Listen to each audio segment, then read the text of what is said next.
Yến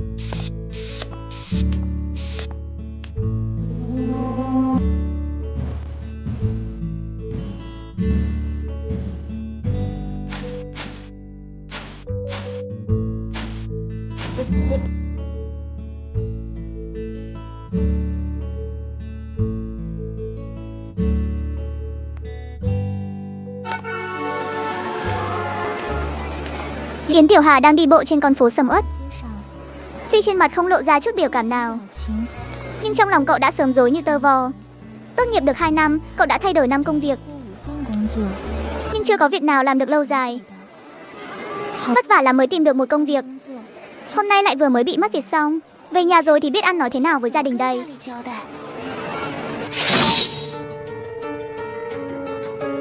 À, có chuyện gì xảy ra vậy? Tôi vốn không hề quen biết cô làm gì vậy?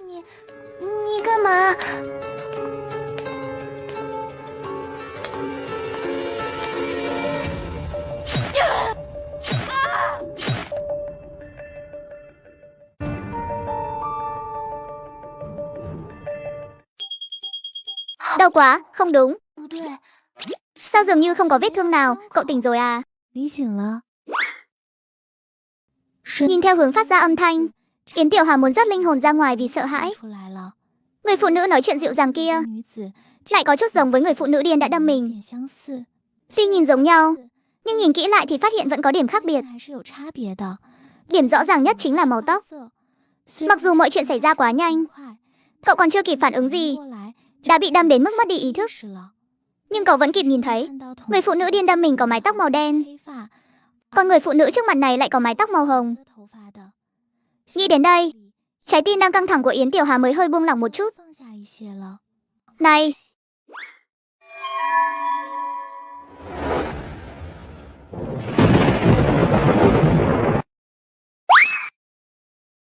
Cơ thể cậu không sao chứ?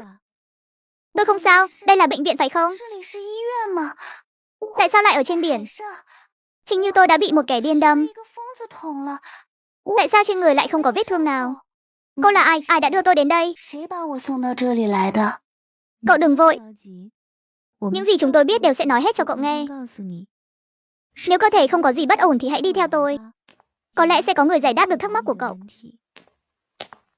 Yến Tiểu Hà tuy có chút bất an với môi trường xa lạ, nhưng vẫn đi theo cô ấy ra khỏi cửa phòng. Vẫn chưa giới thiệu với cậu nữa nhỉ? Tôi tên là Tống Tiểu Tình. Thời gian tôi đến đây cũng không lâu hơn cậu bao nhiêu, nên những gì biết được cũng chẳng được mấy. Bây giờ tôi dẫn cậu đi gặp một số người. Họ có lẽ sẽ giải đáp được nỗi nghi hoặc của cậu. Tôi tên là Yến Tiểu Hà. Cảm ơn chị đã cứu tôi. Người mới tỉnh rồi à?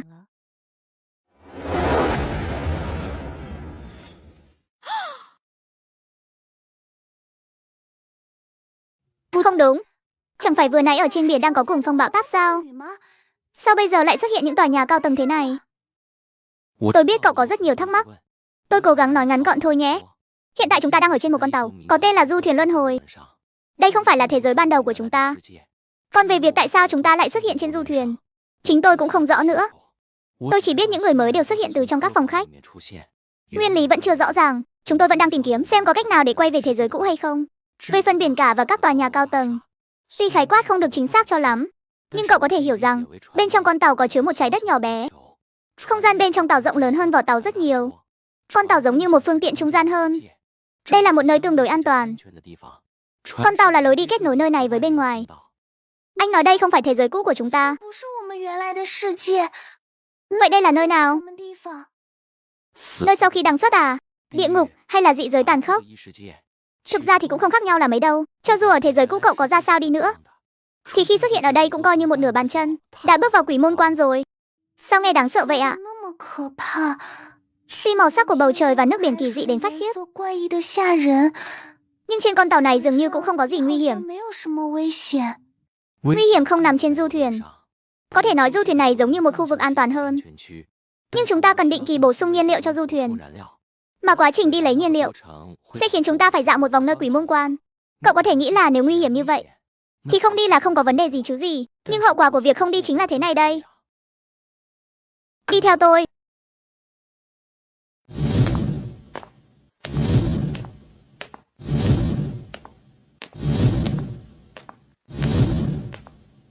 Không đi bổ sung nhiên liệu tuy sẽ không mất mạng ngay, nhưng sẽ giống như người này.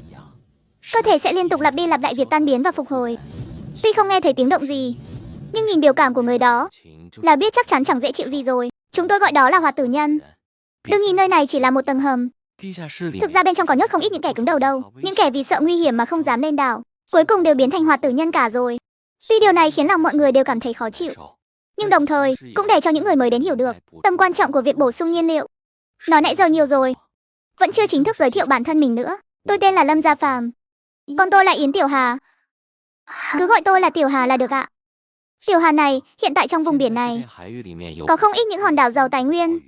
Theo kinh nghiệm trước đây của chúng tôi, đảo nào càng ít sương mù thì tỷ lệ lấy được nhiên liệu cao cấp càng cao. Nếu cậu định đi thu thập nhiên liệu thì có thể chọn một hòn đảo ít sương mù, nhưng tương ứng thì lượng tài nguyên sẽ ít hơn. Cái này tùy thuộc vào sự lựa chọn của cậu thôi. Không ai ép buộc cậu phải đi lấy nhiên liệu cả. Tôi và một vài người cũ khác hy vọng có thể nhân cơ hội này bổ sung thêm nhiều nhiên liệu, nên dự định sẽ đến những hòn đảo có nhiều tài nguyên. Dù sao thì không phải lúc nào cũng có thể gặp được nhiều hòn đảo trên biển như vậy. Nếu cậu muốn làm quen trước với Quỷ Môn Quan thì tốt nhất nên tận dụng cơ hội này, tìm một hòn đảo nhỏ phù hợp đi.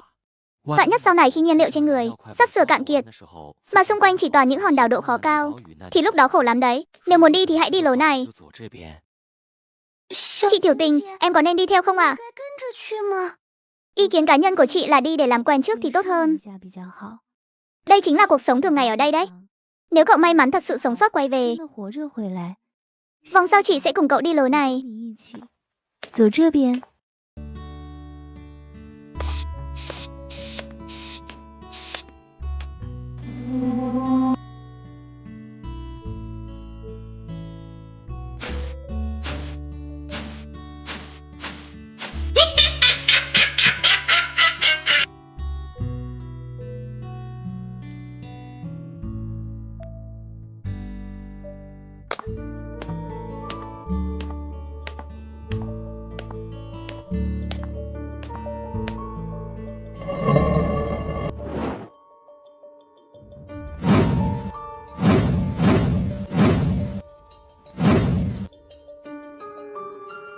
Tại sao bên ngoài thì hiện đại thế kia mà bên trong lại cổ điển như thế này nhỉ? Mấy người chúng tôi đều đã từng thắc mắc như vậy rồi. Ngồi đi. Yến Tiểu Hà nhanh chóng ngồi vào vị trí trong cùng. Mọi người trên thuyền đều là lần đầu gặp mặt. Trên thuyền rơi vào một bầu không khí im lặng đến đáng sợ. Không được rồi, không ổn rồi, ngại quá đi mất. Phải tìm chuyện gì đó để nói mới được. Bạn nữ bên cạnh trông có vẻ cũng khá dễ gần. Xem thử nên bắt chuyện gì đây. Chị gái ơi, đôi khuyên tai của chị đẹp quá. Có thể kết bạn được không ạ? Được chứ, bình thường em hay lướt Weibo hay là dùng Tiểu Hồng thư thế. Em thường xem Bilebile và Tiba. Mấy người không dùng Sihu à? Tôi có đây, người ở Mỹ, vừa xuống máy bay à? Mọi người không dùng WeChat để nhắn tin à? Em toàn dùng QQ thôi, ít khi lên WeChat lắm. Sau khi câu chuyện được khơi mào, mọi người bắt đầu trò chuyện rôm rả hơn. Yến Tiểu Hà cũng đã hiểu thêm một chút về mọi người. Cái cậu nói nhiều tên là Trần Tạ Tá. Người đàn ông tóc đen nói chuyện khá hòa nhã là Tằng Kiều. Anh chàng đội mũ len là Tào Dương. Bạn nữ lạnh lùng đeo khuyên tai là Tô Tô. Còn bạn nữ đeo móc khóa gấu bông nhỏ là Miểu Miểu Thế. Có ai nói cho mọi người biết cách thu thập nhiên liệu như thế nào chưa? Anh Gia Phàm đã nói rồi. Chỉ cần lên đảo là tự nhiên sẽ biết thôi. Vài phút sau,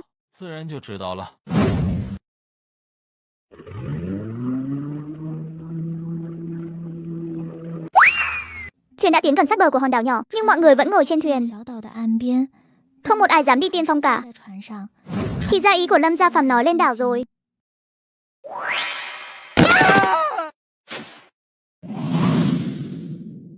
Sẽ biết cách bổ sung năng lượng là thế này đây. Trước đây ở trên thuyền thì chưa cảm nhận được gì, nhưng vừa mới đặt chân lên đảo, cơ thể đã cảm thấy có một luồng năng lượng đang không ngừng tuôn trào đi vào, bổ sung cho cơ thể. Bây giờ cơ thể cảm thấy dễ chịu hơn nhiều rồi. Vậy có phải bây giờ chúng ta chỉ cần đứng yên tại chỗ, đợi bổ sung nhiên liệu xong là có thể quay về không? Theo lý mà nói thì chúng ta đã xác nhận. Lời vừa nói được một nửa, trên bầu trời chợt lóe lên một tia chớp. Trời bắt đầu đổ mưa. Điều kỳ quái là ngay trên đầu họ lúc này là những hạt mưa có màu sắc bình thường, nhưng ở phía hòn đảo trước mặt, những hạt mưa đổ xuống lại rõ ràng có màu tím và nó đang tiến về phía này. Đằng kia có một ngôi nhà kìa. Mọi người lập tức cảm thấy không ổn, liền tức tốc chạy về hướng ngôi nhà đó. Cửa nhà không khóa. Mọi người chẳng kịp nghĩ ngợi gì đã xông ngay vào. Dù sao thì chẳng ai muốn bị dính vào cơn mưa tím quái dị kia cả. Tiếp theo chúng ta phải làm sao đây? Chỉ cần ở đây đợi đến khi nạp đủ nhiên liệu là được phải không? Ngôi nhà này.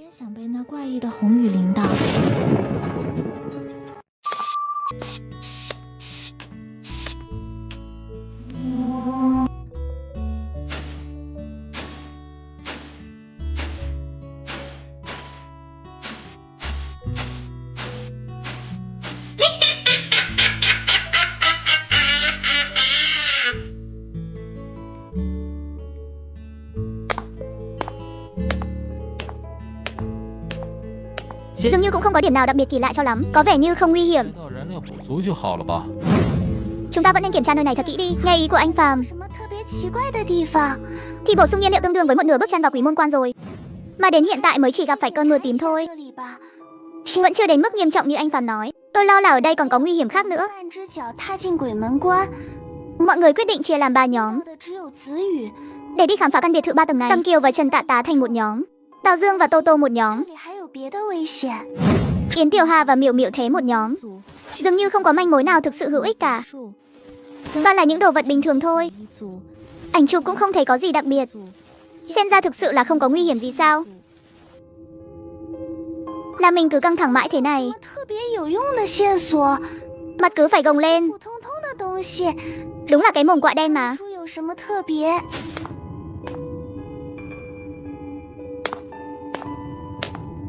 Elacy sai rồi. Elacy không nên gáy bẩn trên mạng đâu. Đen chỉ là tình cờ bị hỏng thôi, chỉ là tình cờ thôi.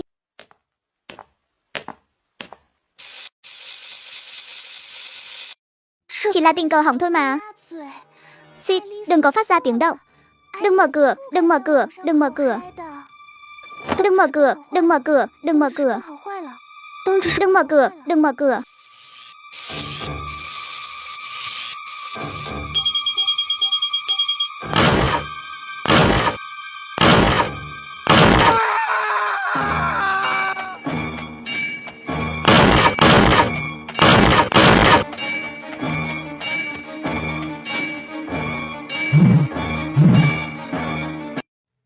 Sao đột nhiên lại mất tiếng rồi?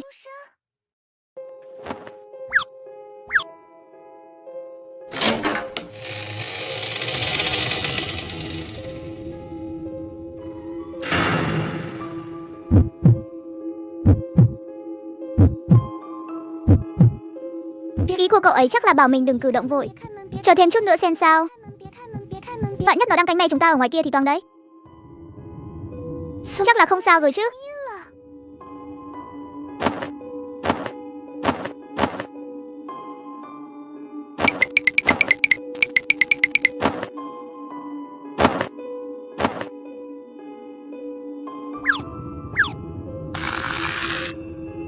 Đã qua lâu vậy rồi mà vẫn không thấy vào. Đây chẳng phải là tiếng của Trần Tạ Tá sao? Chẳng lẽ thứ ở ngoài không phải quỷ mà là họ à?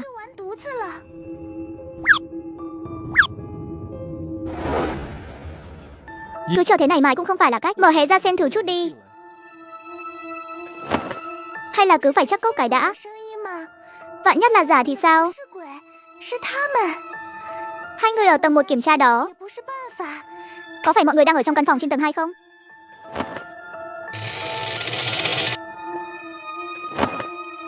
Sao cậu biết? Tôi đang ở trong tủ ngay cạnh hai người đây.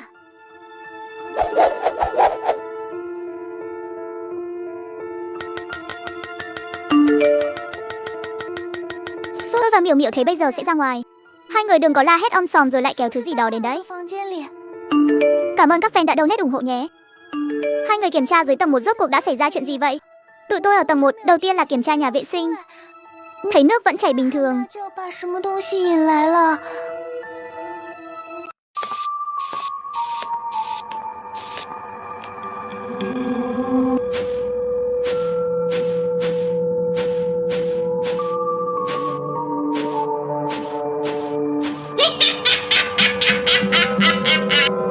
đó thì đi kiểm tra nhà bếp.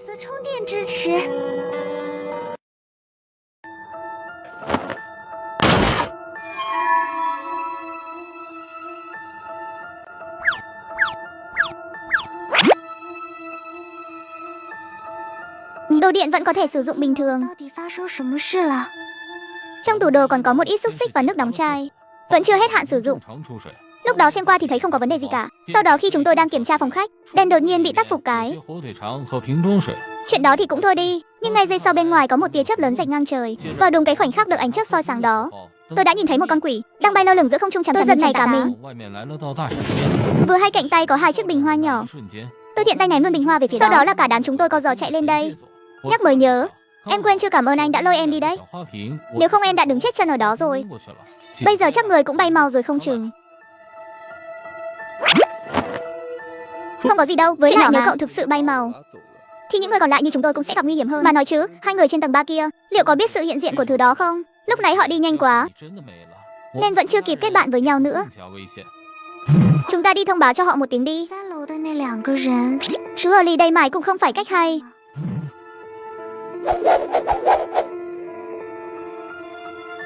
Hơn nữa thứ đó hiện tại vẫn chưa gây ra thương tổn thực sự nào cho chúng ta cả. Vạn nhất hai người họ chẳng biết gì cả, lỡ có chuyện vừa vào đã bay màu mất hai người thì tình cảnh của chúng ta cũng sẽ trở nên cực kỳ nguy hiểm. Lúc đó tôi đứng ở vị trí này, Trần Tà Tá ở vị trí kia, còn con quỷ đó nằm ở khoảng tầm kia. Mọi người xem xong chưa?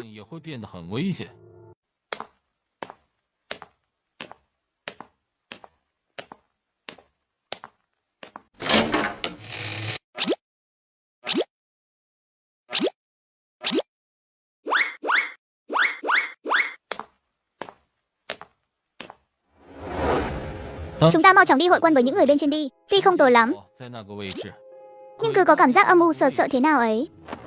Mọi người thảo luận một hồi, nhưng đều không đưa ra được thông tin nào thực sự hữu ích. Chỉ biết là trên tầng 3 có một phòng tập gym, một văn phòng và một phòng ngủ nhỏ.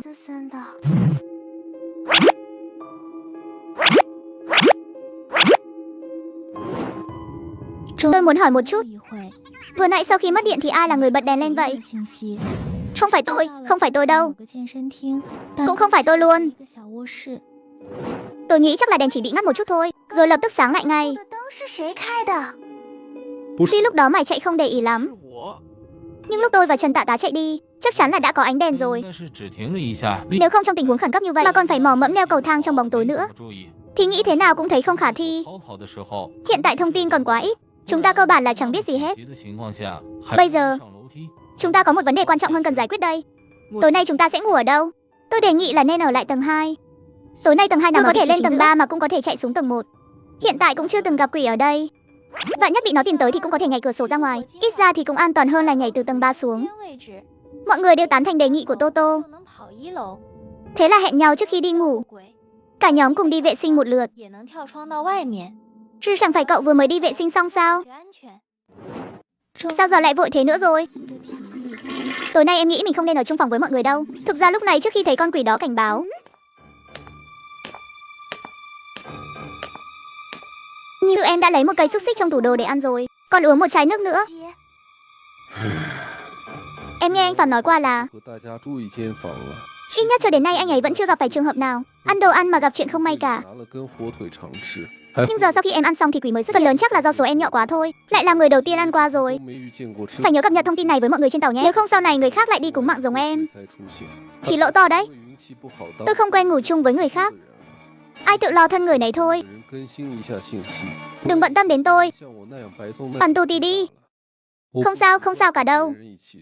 Thức đêm canh gác cũng có cái lợi của nó mà. Nếu có nguy hiểm gì, tôi có thể biết được ngay từ đầu.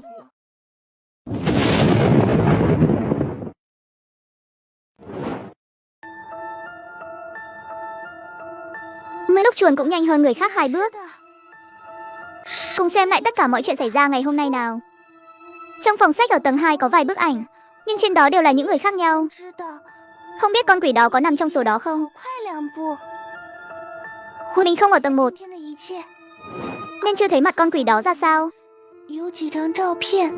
Hai người đi kiểm tra tầng 1 thì cũng do trời tối quá, nên nhìn không rõ lắm. Hiện tại xem ra đống thông tin này cũng chẳng khác gì con số không cả. Tại sao con quỷ đó lại xuất hiện ở tầng 1? Tại sao nó không tiếp tục đuổi theo Tằng Kiều và Trần Tạ Tá?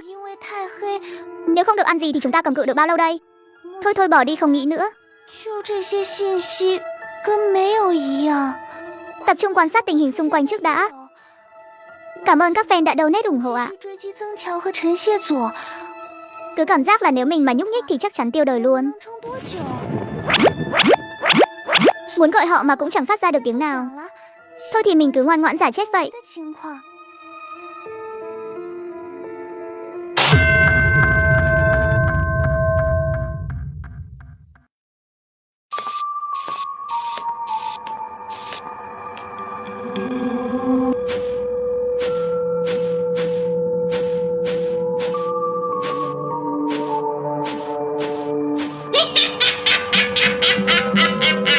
Mọi người đừng trách tôi nhé. Tình huống này tôi thực sự không tài nào thốt lên lời được. Đã có ánh nắng rồi này. Xong đời, nhắm mắt lâu quá nên ngủ quên lúc nào không hay. Không được hoảng, không được hoảng. Không được làm những người khác sợ hãi.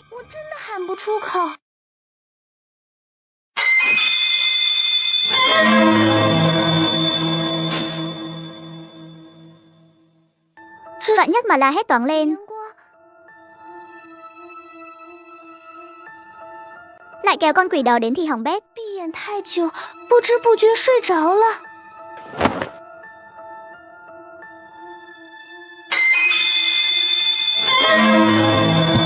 Cậu ngồi xổm ở đây làm gì thế? Làm tôi giật cả mình.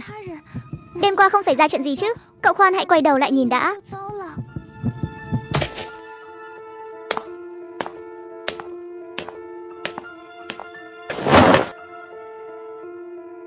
Nếu nhất định phải nhìn thì cậu phải chuẩn bị tâm lý cho tốt vào đấy. Cậu đi gọi Miểu Miểu thế dậy đi. Để tôi đi xem tình hình của Trần Tạ Tá thế nào. Không ổn rồi, vừa tỉnh dậy thấy bộ dạng đó của Tằng Kiều. Là tôi quên khuấy mất còn có Trần Tạ Tá nữa. Hảo.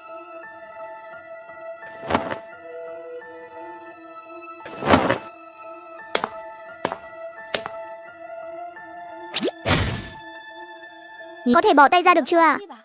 Ngại quá. Nhiều việc quá nên em không để ý. Không sao đâu, cậu đi gọi người đi. Để tôi qua phòng bên cạnh xem tình hình thế nào. Tay vẫn còn hơi ấm.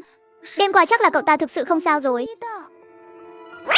Tiếp theo phải xem Trần Tạ Tá gặp tình trạng gì đã. Không biết đêm qua là bay màu mất 2 người. Hay là chỉ mất 1 người thôi. Nếu chỉ 1 người thì còn đỡ. Chứ nếu là 2 người thì đến ngày thứ 3 tất cả chúng ta đều toang chắc luôn. Cửa đã bị khóa rồi. Nhưng cửa không hề có dấu vết bị hư hại gì. Chắc là con quỷ đó biết xuyên tường rồi. Cứ gọi người qua giúp một tay để phá cửa vào xem sao đã.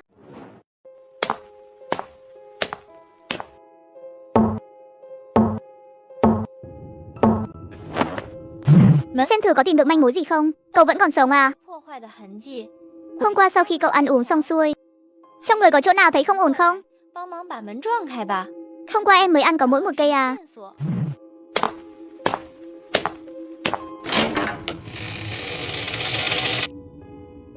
Giờ thấy hơi đói bụng thôi.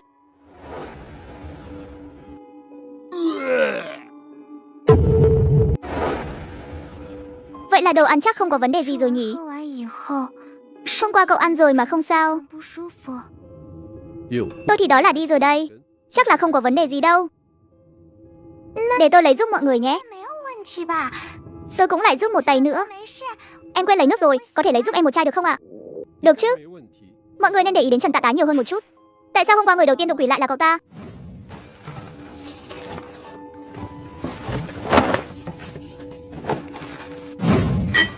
Người bị quỷ nhìn chằm chằm cũng là cậu ta luôn. Nhưng người đang xuất vào ban đêm lại là Tằng Kiều. Đêm qua cậu ta ngủ một mình thì không sao.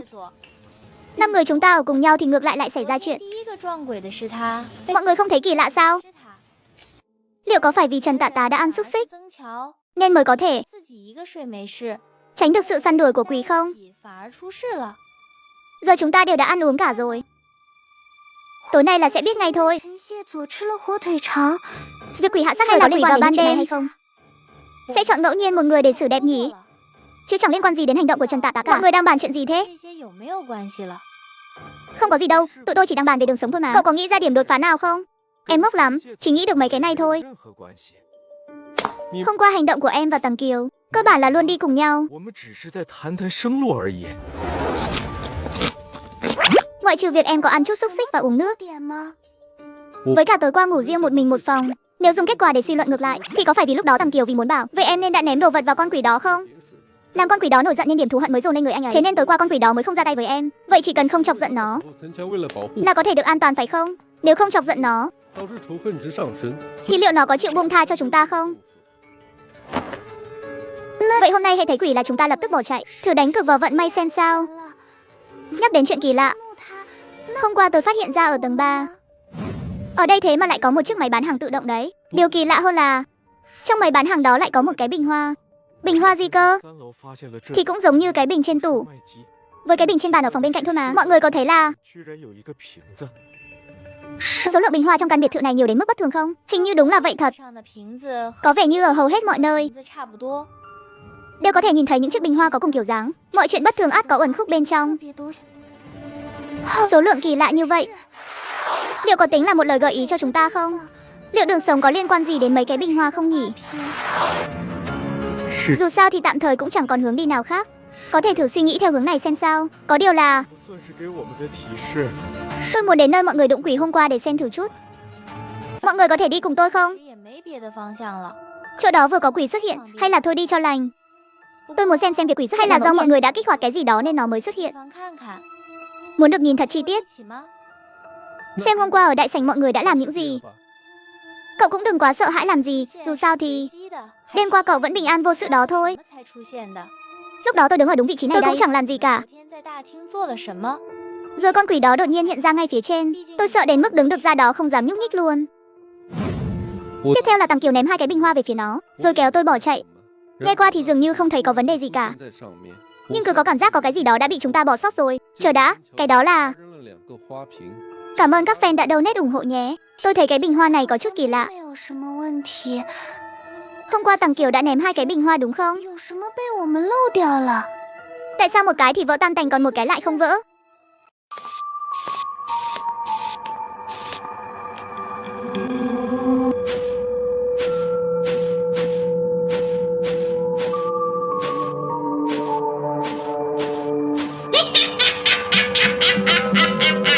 Chuyện này không hợp lý chút nào.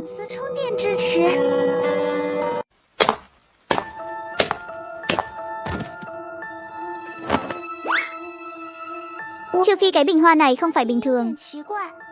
Có lẽ nó chính là chìa khóa của trò chơi này. Mọi người nhìn kỹ xem cái bình này có gì khác không?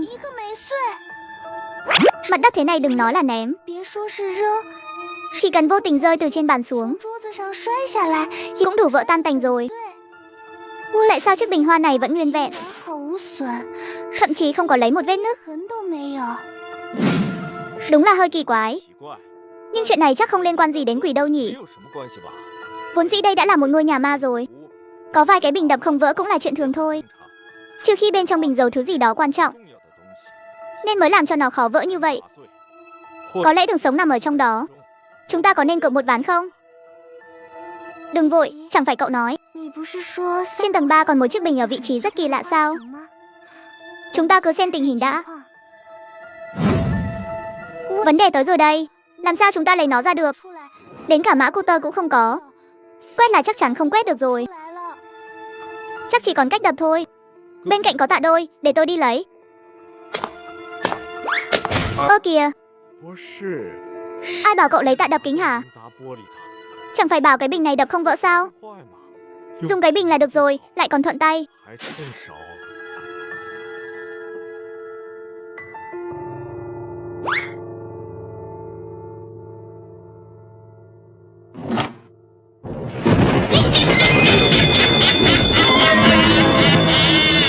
Sớm không đến, muộn không đến, lại cứ nhằm đúng lúc này mà đến.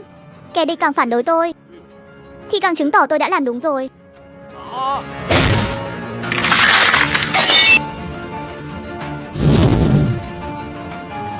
Xem ra lần đặt cược này Con quỷ này tôi cứ thấy quen quen, như gặp ở đâu rồi. Phải rồi, tuy mặt mũi đã biến dạng hoàn toàn, nhưng quần áo thì vẫn có thể nhận ra được. Hình như là người trong bức ảnh đằng kia. Có điều tôi cũng không chắc lắm. Phải tìm người hỏi mới được.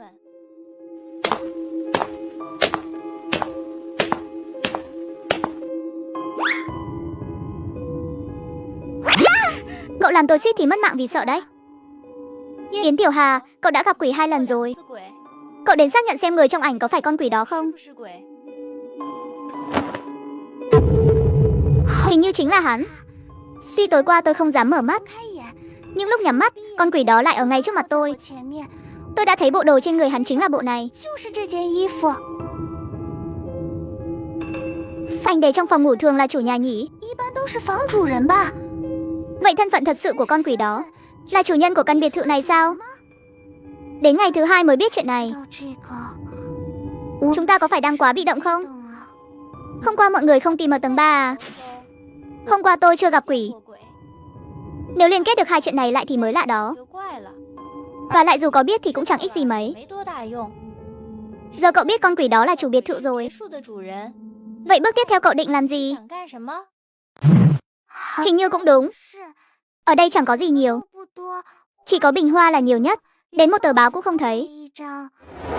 Muốn học theo trong phim truyền hình, tìm chút thông tin hữu ích mà cũng chẳng biết tìm ở đâu. Không cần trốn nữa đâu. Sau khi tôi đập máy bán nước, con quỷ đã biến mất rồi.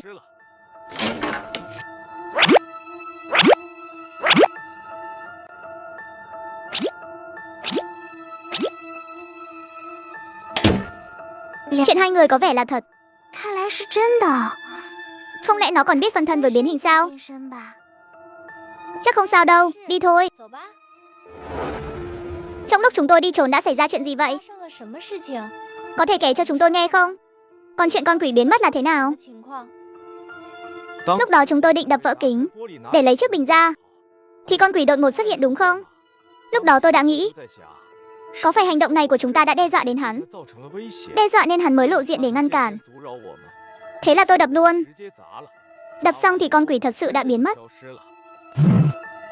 Vậy còn những chiếc bình chúng ta nhận ở tầng 1? Cái bị vỡ chính là cái tôi đang cầm. Chính là chiếc bình trong máy bán hàng. Mấy cái khác là rơi từ trên nóc máy xuống. Mau xem cái bình khó vỡ kia kìa. Bên trong có thông tin gì hữu ích không? Tôi tìm rồi, không có gì cả. Chỉ là một cái bình bình thường thôi. Chẳng phải bảo cái bình đó đặc biệt và khó đập vỡ làm sao? Sao giờ trông có vẻ bình thường vậy? Tôi chỉ đoán dựa trên tình hình lúc đó thôi.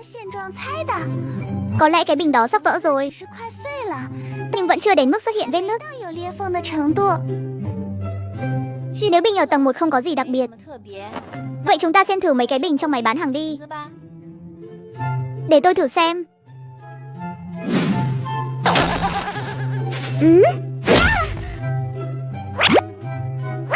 Cậu không sao chứ? Đây là cái bình hoa đàn hồi nhất mà tôi từng thấy đấy. Cái bình này sao giống bò viên thế nhỉ?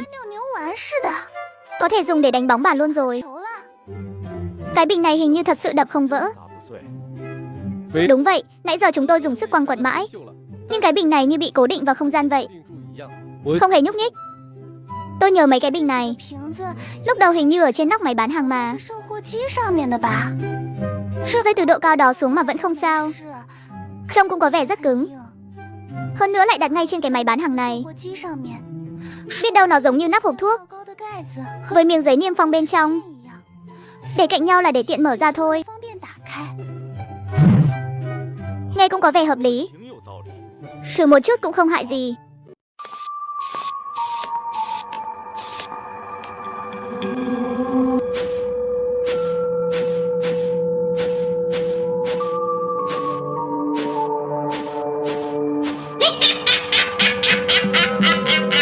Cảm ơn các fan đã donate ủng hộ.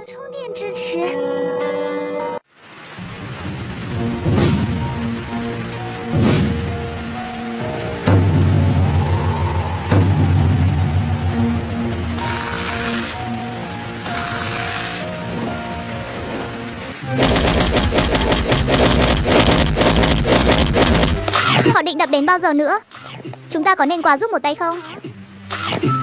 Chúng ta đừng qua đó thì hơn. Họ đang đập hăng máu thế kia. Tôi sợ lát nữa họ lại lôi cả chúng ta ra đập như đập bình mất. Đừng qua, cứ xem thêm chút nữa đi. Tôi là thích xem hai người đánh nhau nhất đấy. Bà nói chứ, sao mà cứng thế không biết. Thôi bỏ đi, dù sao con quỷ cũng đã biến mất rồi. Có bí mật hay không cũng không quan trọng, để tôi thử.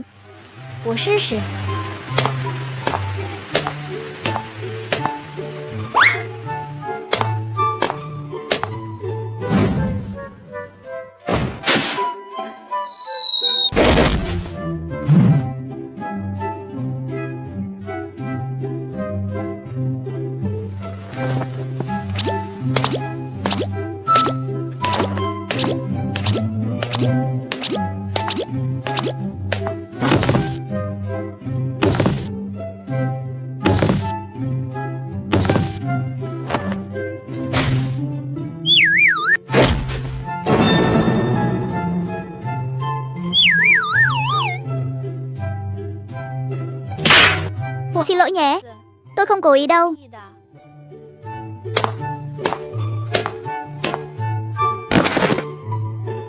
Đứa trẻ xui xẻo này bị đập trúng 3 lần rồi. Hôm nay cứ để cậu ấy nghỉ ngơi đi. Tôi đi trông cậu ấy cho. Các cậu định làm gì? Tôi định mang ít thức ăn vào phòng. Nếu thức ăn không có vấn đề gì thì tối nay chúng ta có thể ăn uống thỏa thích rồi. Tôi định chuyển ít đồ vào trong phòng, lấy mấy cái bàn ghế linh tinh, cho mọi người nghỉ ngơi thoải mái một chút. Tôi định đi lấy ít đồ phòng thân. Tuy con quỷ chắc đã biến mất, nhưng cứ cẩn thận vẫn hơn. 3 người các cậu vẫn nên đi cùng nhau đi. Lỡ có chuyện gì còn hỗ trợ lẫn nhau. Phải rồi. Đưa cái bình trong máy bán hàng kia cho tôi, để tôi nghiên cứu thử. Với cả nhớ mang hộ cái chậu hay thứ gì đó lên đây nhé. Chẳng biết bao giờ cậu ấy mới tỉnh. Lỡ nửa đêm thức giấc, muốn đi vệ sinh thì rắc rối lắm.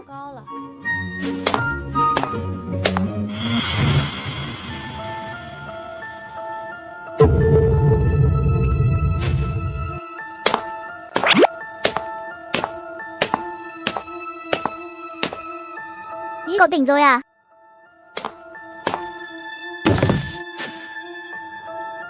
Đã xảy ra chuyện gì vậy? Cậu bị bình đập mất, tôi chịu trách nhiệm chống cậu. Những người khác đi tìm thức ăn với vũ khí rồi. Nếu thời gian cho phép thì sẵn tiện tìm xem có manh mối gì không. Chúng ta cũng đi thôi.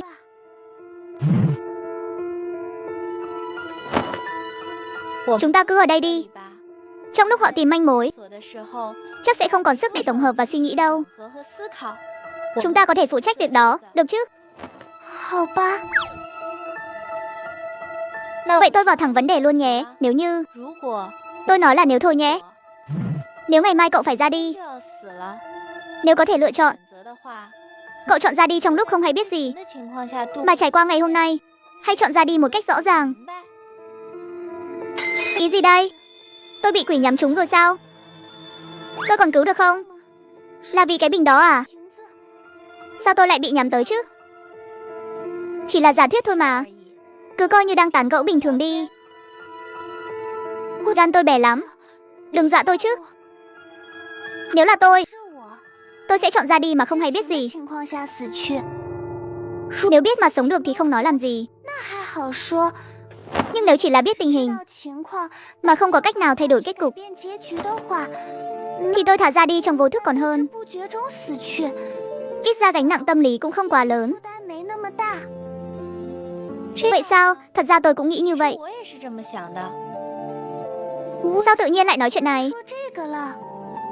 Nếu xét theo trường hợp xấu nhất, tối nay có lẽ vẫn sẽ xảy ra chuyện. Nhưng cũng chưa chắc. Cứ nghĩ theo hướng tích cực đi. Biết đâu tối nay chẳng có chuyện gì đâu. Vậy nếu có chuyện, tối nay sẽ là ai?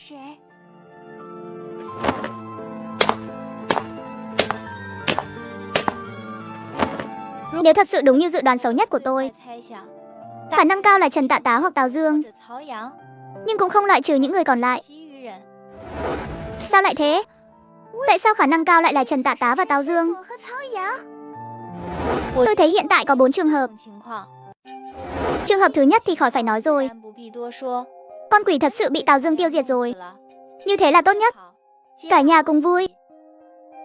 Trường hợp 2 là ai gặp quỷ sẽ bị quỷ nhắm tới. Buổi tối quỷ sẽ hạ sát một người. Tối qua người gặp quỷ là Tăng Kiều và Trần Tạ Tá.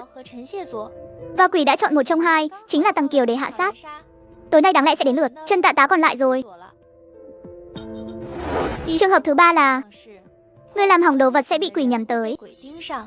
Lúc Tăng Kiều ném bình vào con quỷ tối qua, đã làm vỡ món đồ là chiếc bình hoa.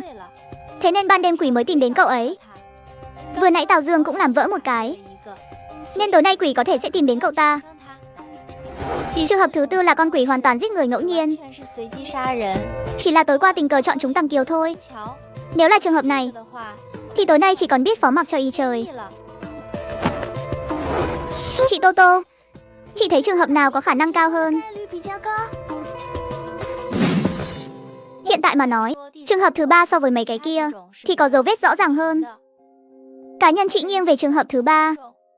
Lúc đó cậu đề nghị dùng bình đập bình. Chuyện này đã thất bại. Cả hai cái bình đều không sao. Tiếp theo, tôi đã thử dùng bình đập vào kính cửa sổ. Đừng nói là chiếc bình, mà ngay cả cửa sổ cũng vẫn nguyên vẹn. Lúc này tôi bắt đầu nghi ngờ, có phải sau khi làm hỏng bình hoa thì trong ngày hôm đó không thể làm hỏng thêm thứ gì khác nữa? Thảo nào, 3 cái bình trên nóc máy bán hàng rơi xuống mà chẳng hề hấn gì. Nếu thật sự như cậu nói, mỗi ngày chỉ có thể phá hỏng một món đồ, thì mọi chuyện đã có thể giải thích được rồi. Thế nên để kiểm chứng giả thuyết của mình, tôi đã dùng bình đập vào cái máy bán hàng vừa bị Tào Dương đập vỡ. Kết quả thế nào? Kết quả là không thể làm gì được nó. Nếu thật sự mỗi ngày chỉ có thể phá hỏng một món đồ, thì trường hợp của Tăng Kiều ngày đầu tiên chắc là cậu ấy đã ném 2 chiếc bình, nhưng một trong số đó đã vỡ trước.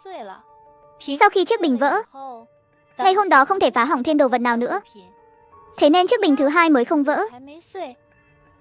Đến ngày hôm nay, lại khôi phục trạng thái có thể phá hỏng đồ vật. Vì vậy, chiếc bình không vỡ của ngày hôm qua mới bị đập vỡ được. Tốt quá, lần này chúng ta có được nhiều thông tin thế này. Chắc sẽ giúp ích rất nhiều cho việc thoát ra ngoài nhỉ? Cũng chưa chắc, còn phải xem tình hình tối nay thế nào đã. Nếu vận khí không tốt, thì chúng ta lại phải làm bài tập trắc nghiệm rồi.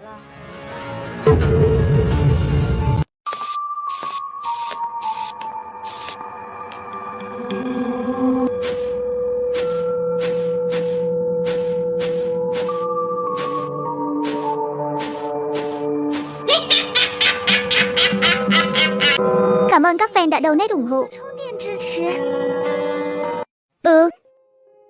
Bài tập trắc nghiệm gì cơ? Phải gặp vấn đề thì mới giải quyết được vấn đề chứ. Nhưng giờ chúng ta còn chưa nhìn rõ đề bài nữa là nếu như đúng theo trường hợp thứ 2, tối qua chỉ có Tăng Kiều và Trần Tạ Tá bị quỷ nhắm tới, nên người mất mạng sẽ nằm trong số 2 người đó. Tăng Kiều đi rồi, theo lẽ thường thì tự nhiên sẽ đến lượt Trần Tạ Tá. Nhưng hôm nay tại chỗ máy bán hàng, tất cả chúng ta đều đã thấy quỷ, nên không thể dự đoán được tiếp theo quỷ định nhắm vào ai. Nếu là theo trường hợp thứ 3, cậu có xem phim kinh dị không? Có xem lúc đang nhắm mắt. Trong phim kinh dị chẳng phải có rất nhiều tình tiết phá hủy vật phẩm của quỷ hay pháp trận gì đó là có thể sống sót thành công sao? Liên tưởng đến việc mỗi ngày phá hỏng một món đồ, thì khả năng cao là có thứ gì đó quan trọng, mà nếu bị phá hủy sẽ gây ra ảnh hưởng đến con quỷ. Đúng vậy, mỗi ngày phá hỏng một món đồ thật ra cũng là một kiểu gợi ý, giống như kiểu cạnh McDonald's sẽ có KFC vậy, hay quán trà sữa thì chắc chắn phải có ống hút. Nếu việc phá hủy đồ vật không có ý nghĩa gì, thì việc giới hạn mỗi ngày chỉ được phá một món cũng trở nên vô nghĩa rồi. Chính xác. Nhưng dù sao đây cũng không phải thế giới mà chúng ta quen thuộc. Suy nghĩ theo tư duy bình thường chưa chắc đã đúng. Hơn nữa con quỷ cũng có thể là trường hợp thứ 4, thuộc dạng giết người ngẫu nhiên. Cái này thì chỉ đành phó mặc cho ý trời thôi, muốn trốn cũng chẳng biết trốn thế nào. Vậy chúng ta có thể suy nghĩ ngược lại không? Suy nghĩ ngược lại là sao? Giống như trường hợp thứ 3 mà chị nói ấy. Nếu bình vỡ thì bị truy sát. Vậy nếu chiếc bình không vỡ thì có phải sẽ không sao không? Chị lại chưa từng nghĩ theo hướng này. Biết đâu lại có khả năng đó thật. Nhưng để kiểm chứng điều này cũng cần đến vận may nữa. Lỡ như mỗi ngày nó đều hạ sát ít nhất một người thì chúng ta đã chậm hơn con quỷ một bước rồi. Yến Tiểu Hà tỉnh chưa? Tỉnh rồi thì sang phòng lớn ở tầng 2 bên cạnh nhé. Còn nếu chưa tỉnh, có cần chúng tôi lên giúp một tay không? Sao lại chọn căn phòng đó? Chúng tôi bàn bạc rồi. Vi quỷ có thể tùy ý vào phòng, nên chắc chắn chọn một căn phòng rộng rãi chút sẽ tốt hơn, để còn tiện đường chạy thoát. Phòng hẹp quá có khi lại khó mà chạy được. Được, chúng tôi tới ngay đây.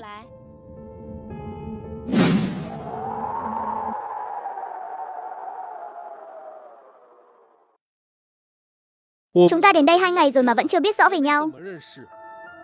Nhân lúc con quỷ đã bị tiêu diệt và vẫn còn thời gian, chúng ta làm quen với nhau chút đi. Trên tàu còn chưa kịp nói chuyện mấy câu, vừa xuống tàu đã bị cưỡng ép phải đến đây rồi. Đến nơi này, manh mối còn chưa tìm ra rõ ràng, đã bị con quỷ làm lãng phí không ít thời gian.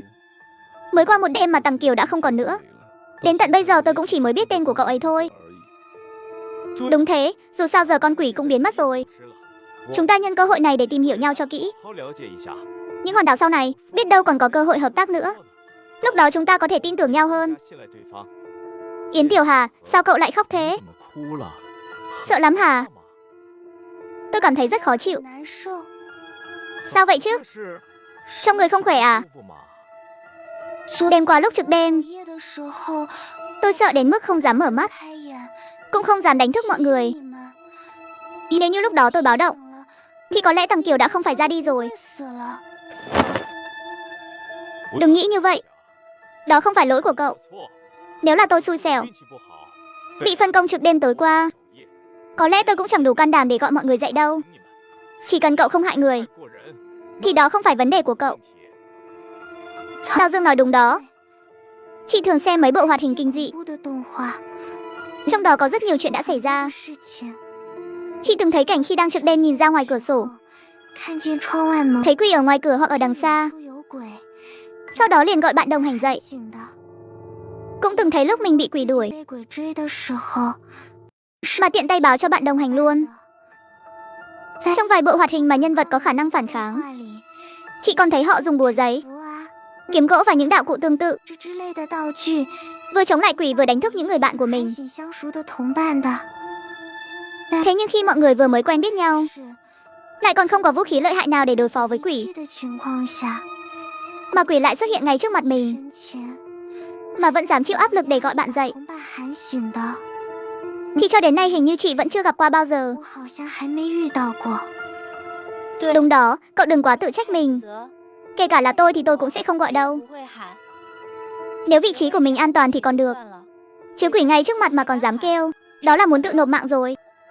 Nhưng mà tôi hỏi cậu này, ở thế giới thực, nếu thấy có người ngã trên đường, cậu có đỡ người ta dậy không? Tôi không biết nữa. Nếu là tôi, nếu anh chỉ hỏi tôi có đỡ hay không, chắc chắn tôi sẽ nói là có. Nhưng nếu thật sự có người ngã ở phía trước, nếu có một thiết bị nào đó tin cậy tuyệt đối, có thể dự đoán được sau khi đỡ dậy liệu có thật sự là sẽ không có chuyện gì xảy ra hay không, thì tôi vẫn rất sẵn lòng để đỡ người ta dậy. Ngàn sai vạn sai đều là lỗi của con quỷ đó. Đừng buồn nữa mà. Tuy chỉ mới quen biết chưa lâu, nhưng tôi thấy Tằng Kiều thật sự là một người rất tốt. Dẫu sao nếu không phải cậu ấy đã kéo tôi một cái, có khi tôi đã chẳng sống được đến hôm nay rồi.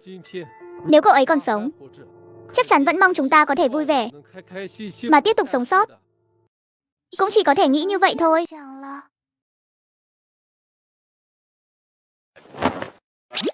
Cảm ơn mọi người. Giờ tôi thấy dễ chịu hơn một chút rồi. Nói đi cũng phải nói lại, vừa rồi tôi và Yến Tiểu Hà đã thảo luận rất nhiều ở trên kia. Tôi có một đề nghị thế này, hay là tối nay tất cả chúng ta đừng ngủ nữa.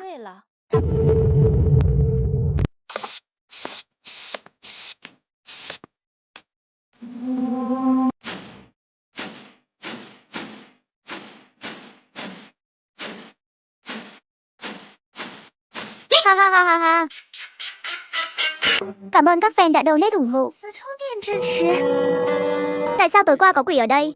Nên không ngủ ngon giấc cũng là chuyện bình thường. Thế nhưng tại sao bây giờ quỷ biến mất rồi mà lại không đi ngủ? Thực ra là thế này.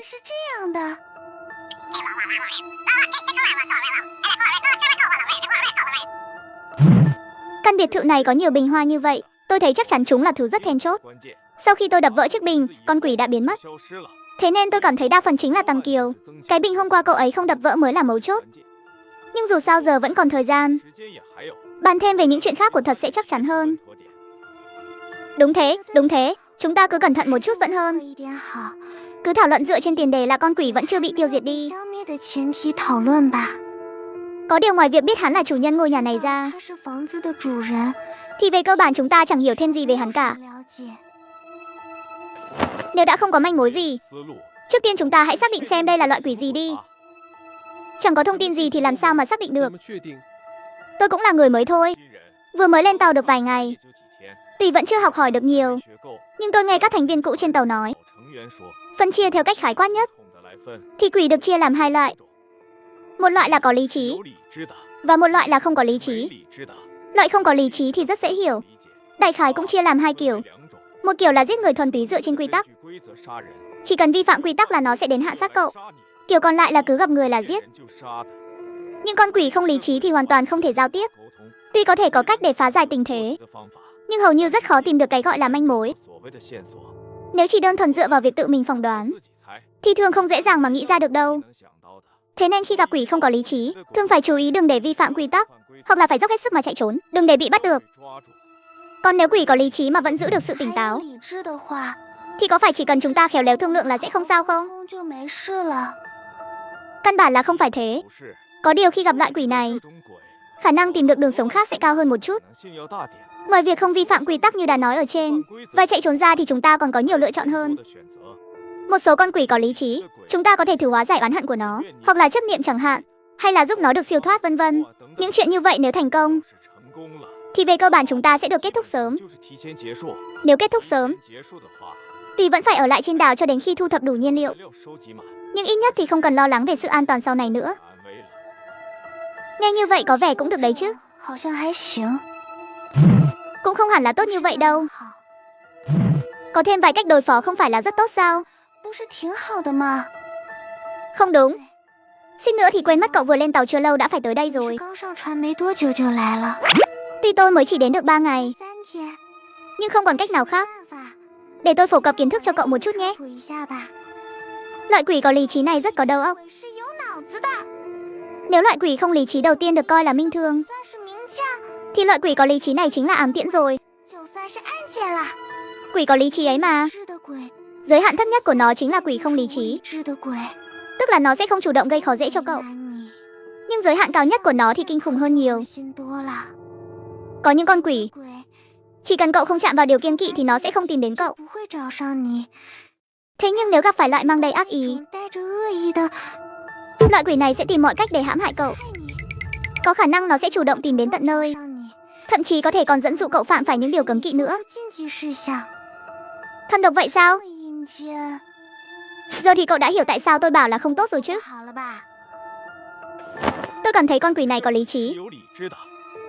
Lần này tôi cũng cảm thấy con quỷ đó là như vậy. Những chiếc bình ở tầng 1 là những thứ tương tự như bản thể của con quỷ vậy. Lúc ở dưới tầng 1, Tăng Kiều đã đứng rất gần chiếc bình bản thể. Con quỷ cảm nhận được sự đe dọa, nên nó mới xuất hiện ngay trước mặt chúng ta, định dọa tôi và Tăng Kiều tránh xa khỏi bản thể. Nhưng hắn không ngờ được rằng phản ứng đầu tiên của Tăng Kiều lại không phải là bỏ chạy, mà là dùng nó để phản công. Đáng tiếc là vận khí của Tăng Kiều không tốt, chỉ đập vỡ được chiếc bình cạm bẫy, còn chiếc bình bản thể thì vẫn chưa vỡ. Nhưng cũng chính vì vậy mà chúng ta mới phát hiện ra quy luật mỗi ngày chỉ được vỡ một chiếc bình. Dung Hằng tìm ra đường sống bằng cách đập vỡ đồ vật. Không đúng nha, nếu chúng ta không lại gần phía đó, thì con quỷ chẳng phải là không thể ra tay sao? Thật sự có chuyện tốt lành như vậy sao? Có khả năng đấy. Nghe tiền bối nói là vẫn có khả năng nguyên bản hoàn toàn mà. Hơn nữa cũng chẳng phải là không thể ra tay, nghĩ kỹ thì hình như cũng đúng. Nó chỉ cần chờ lúc chúng ta lại gần những chiếc bình cạm bẫy khác mà thôi, xuất hiện là được. Người bình thường có lẽ sẽ chạy, cũng có thể giống như Tăng Kiều, ném đi rồi mới chạy, nhưng tuyệt đối không có chuyện cẩn thận từng chút một, đặt chiếc bình hoa về chỗ cũ rồi mới chạy đâu. Vậy tại sao nó chỉ mới xuất hiện có 3 lần? Chẳng lẽ không nên xuất hiện nhiều hơn để dọa chúng ta sao? Có nhiều khả năng lắm. Có lẽ là lúc đó chúng ta không ở gần bình hoa. Hoặc có lẽ là do giới hạn số lần, hay là những hạn chế kiểu như vậy. Với lại có lý trí chưa chắc đã có ích cao đâu. Nếu không thì sức mạnh vừa hơn cậu, ích lại còn cao hơn. Thì chúng ta coi như bế tắc hoàn toàn rồi. Nếu nó cứ đứng lù lù bên cạnh bình bản thể, thì cả đời này chúng ta cũng chẳng dám đụng vào. Đúng vậy. Hơn nữa hôm nay chúng ta gần như lúc nào cũng cầm bình bản thể. Nếu nó thích là xuất hiện, mà chúng ta bị dọa cho giật mình, vô tình làm vỡ bình thì nó cũng bay màu luôn. Đoạn sau nó xuất hiện ở chỗ máy bán hàng tự động, chắc là thực sự hết cách rồi. Dù sao thì lúc đó tôi cũng định đập rồi mà. Không đúng nha. Chẳng phải chúng ta định thảo luận theo giả thuyết nó vẫn chưa hẹo sao? Ngại quá, tôi lạc đề mất rồi. Nhưng tôi thấy mình nghĩ như vậy chắc không sai đâu.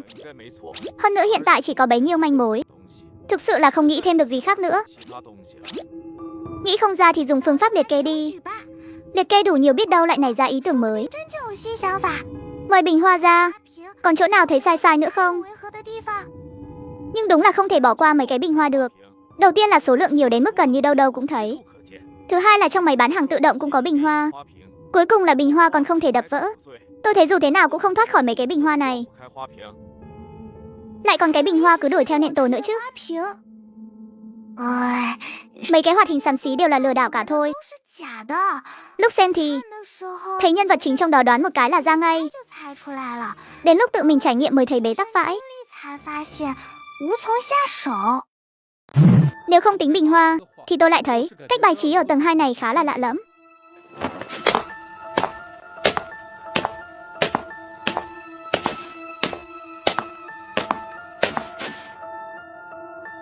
Theo quan sát của tôi thì tầng 2 đại khái là thế này. Phòng ốc khá nhiều, số lượng cũng lớn. Hành lang thì bố trí cứ như hình chữ hồi vậy, kỳ kỳ quái quái.